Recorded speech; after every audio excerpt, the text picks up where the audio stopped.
and wrinkly. Hi, welcome back to our series called Conversations. My name's Scott Brennan, and today we have a guest. We have Joel Chaney with us. Thank you for joining us, Joel, all the way from Orkney. And of course, our dear friend Ray Simpson.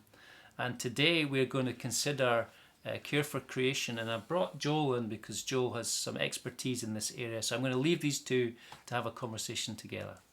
Thanks, Scott. Thank you, Scott.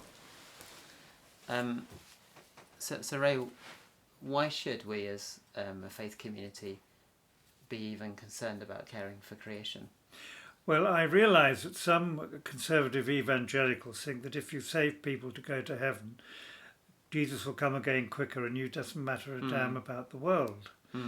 That is false theology. In the early church, Bishop Athanasius, who talked about Jesus' incarnation, and Bishop Chrysostom taught that Jesus was immersed in the River Jordan in order to restore the lost relationship not only with Adam, all human beings, but with Eden, all creation. Wow. And the purpose of the incarnation was to restore communion with creation. Wow. And the book of Revelation looks for a renewed earth, not something that's unrelated to the present earth. Can you talk a little bit more about that? Because I've been in conversations before where people have said to me, so basically, there's no point for the church to be involved with this. Secular organisations are doing a great job.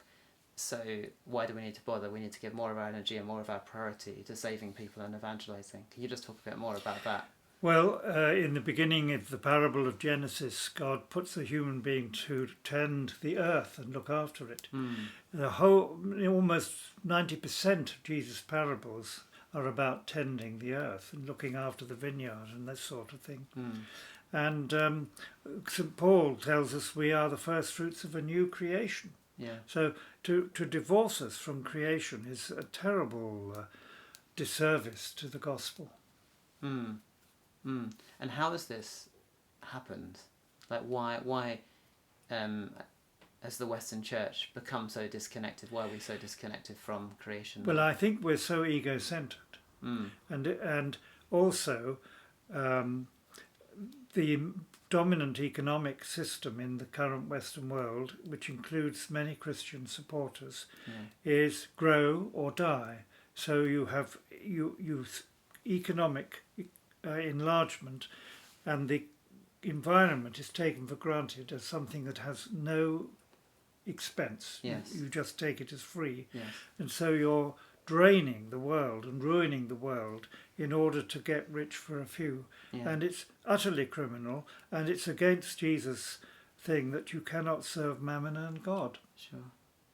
So the other day I was with a pastor, and he talking about caring for creation, and he said to me, we're just too busy.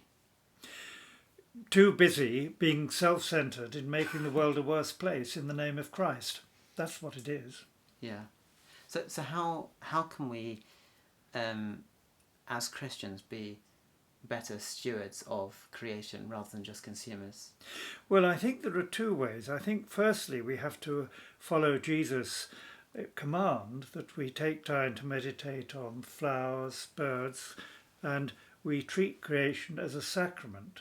That is, we find God speaking to us through creation, and we need to make priority in our own way of life going into creation. Even if we're in the middle of a big city, creation is there. Yeah. And letting God speak to us through the elements, through what's growing, through animals and so on. So this might look like taking time to spend outdoors at lunchtime, or God spoke to Moses through a bush, to Jeremiah through an almond tree, to 3 astrologers from Babylon through a star. Wow. He can speak to everyone through creation. And are there any stories from Aidan and Hilda of how this kind of works out in practice? Yes, Aidan and Hilda people are very well. We have to try and simplify our lives, so we're committed to simplicity. And some people follow the loaf principles: buy local, organic, animal-friendly and fair-traded goods. Yeah. that's quite a useful guide for our shopping. And can you talk a bit about simplicity?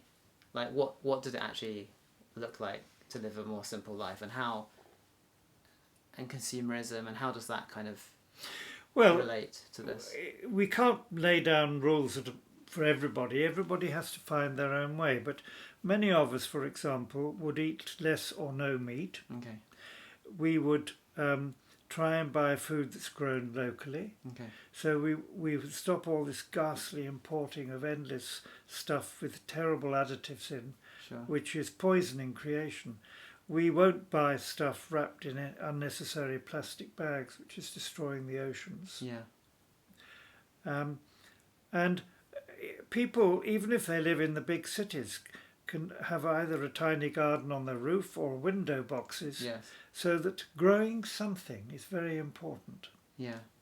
And so there's this connection between growing on my windowsill and my faith, Yes. which is something that I'm beginning to rediscover. Yes. Yeah. Well, thank you, Ray. That's really insightful and helpful. Thank you very much.